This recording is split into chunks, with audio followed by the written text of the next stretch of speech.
Bonjour à tous.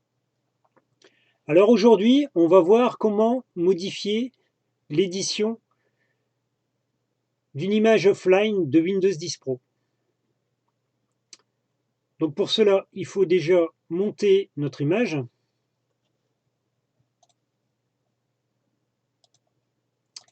Donc je vais dans mon dépôt. Je sélectionne mon install.vim. Donc là, sur l'index 1, j'ai un Windows 10 professionnel. Je sélectionne mon index. Je choisis un point de montage.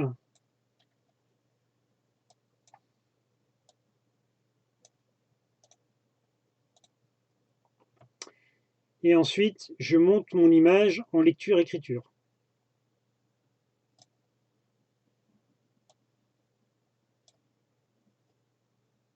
Maintenant, on patiente.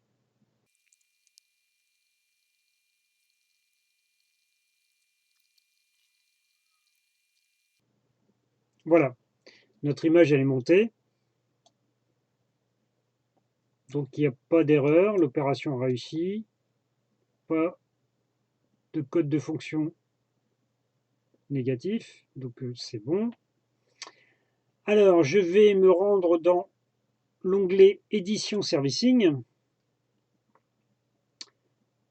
Donc dans un premier temps, il faut mettre à jour la liste des points de montage. Donc pour ça, on clique sur Refresh Mount Image. Et ensuite, on sélectionne notre image. Au passage, vous avez vu ici, on sait que notre image a été montée sur le dossier d2./mount. Il pointe vers la cible install.vim du dossier officiel Windows 10 DVD, etc. L'index, c'est l'index 1 et il est monté en lecture-écriture. Et l'état est OK, donc il n'y a pas de corruption de fichier.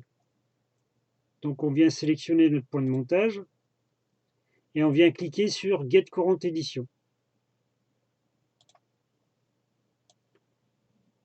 Je connais déjà la réponse puisque c'est un Windows 10 Pro, donc c'est une édition professionnelle. J'ai la confirmation de la commande, comme quoi c'est bien une édition professionnelle. Donc là, on n'a rien modifié. Maintenant, je cherche à savoir vers quoi je pourrais migrer par rapport à l'édition professionnelle. Donc pour ça, je clique sur le bouton Get Target Edition.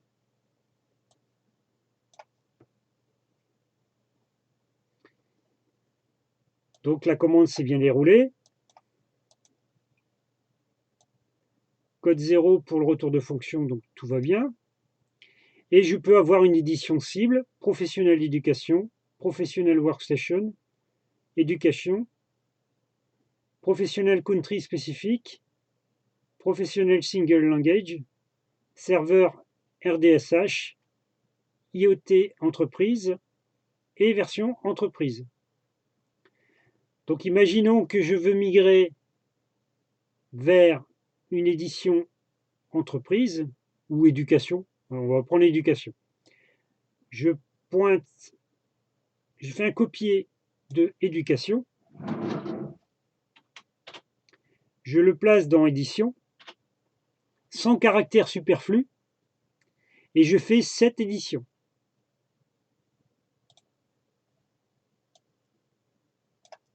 Ensuite, j'attends. Voilà.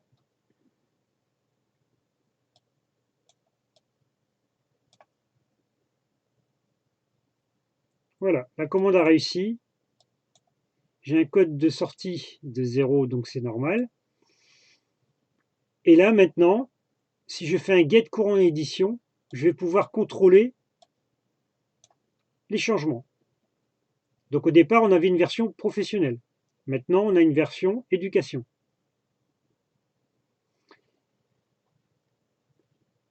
Maintenant,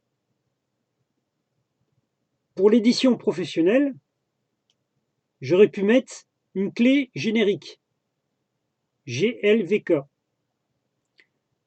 Donc ici, je refais un target édition, je vais remettre la version d'origine qui était Windows professionnel, donc je le remets professionnel.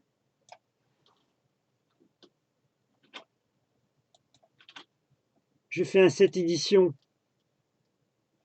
pour tout remettre à l'origine. Maintenant, je fais un get courante édition pour contrôler que j'ai bien remis une édition professionnelle de Windows, ce qui est le cas. Ensuite, je vais regarder ici dans les clés GLVK, quelle est la clé générique pour un Windows 10 Pro. Donc, un Windows 10 Pro, la clé générique, c'est celle-ci. Donc, ici,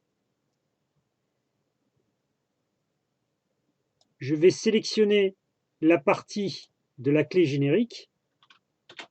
Je vais la coller dans le product key.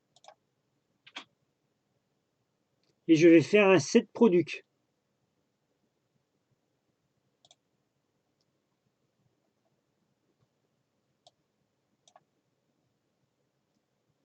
Voilà. La clé produit a été fixée. L'opération a réussi. Le code de sortie, c'est 0. Donc, il n'y a plus de problème. Maintenant, on aurait aussi la possibilité d'utiliser des clés pour des machines virtuelles. Dans ces cas-là, il faudrait choisir les clés ici.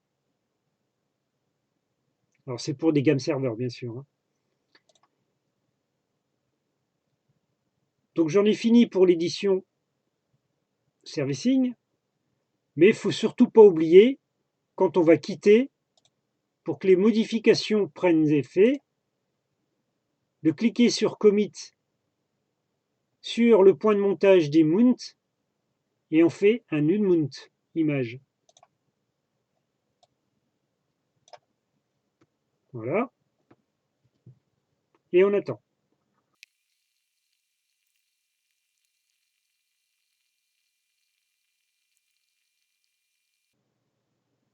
Voilà, notre image est démontée. La commande s'est bien passée. Le retour de code de la fonction, c'est 0, donc tout est bon. Voilà, c'est terminé pour cette vidéo. Maintenant, on sait manipuler les éditions de Windows. Merci, à plus tard.